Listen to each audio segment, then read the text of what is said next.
Now for these questions, we need to add fractions with the same denominator. So first, we have 2/5 plus 1/5.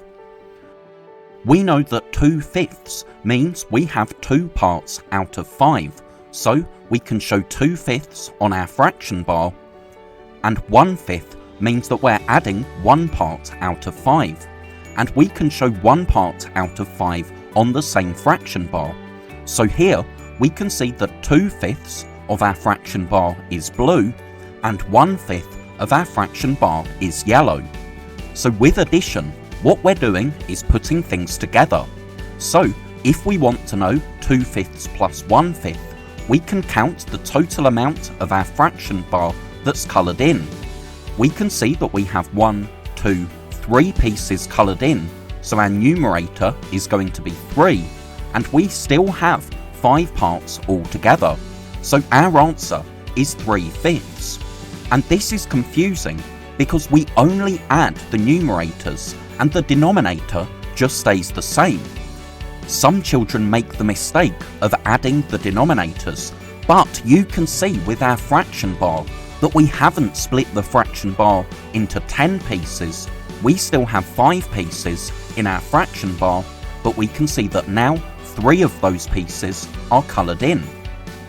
Now we have 1/9, so we can show 1 part out of 9, and we're adding 4/9, so let's colour 4 of those 9ths in yellow.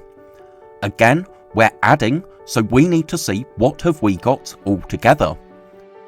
We now have 5 parts coloured in, so our numerator is 5, and our denominator stays the same, because our fraction bar is still split into 9 pieces. Now 3/8, so we can show 3 parts out of 8 on our fraction bar, and we're adding 3/8, so we can colour in another 3 of those 8ths in yellow.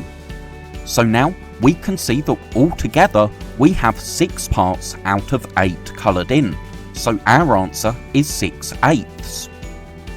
And finally, we have 2/7, so we can show 2 parts out of 7, and we're adding 3/7, so we can colour in 3 more of those 7ths. Altogether, we have 5 of our 7 parts coloured in, so our answer is 5/7. Remember, when we're adding fractions with a common denominator, so when we're adding fractions where the denominator is the same, we only add the numerators, and the denominator stays the same in our answer. Thank you so much for watching. I really hope that was helpful. If you're a teacher or a parent, then please subscribe or go to keystage2maths.com to download resources for this lesson and many more. That's all for now. I'll see you in the next video.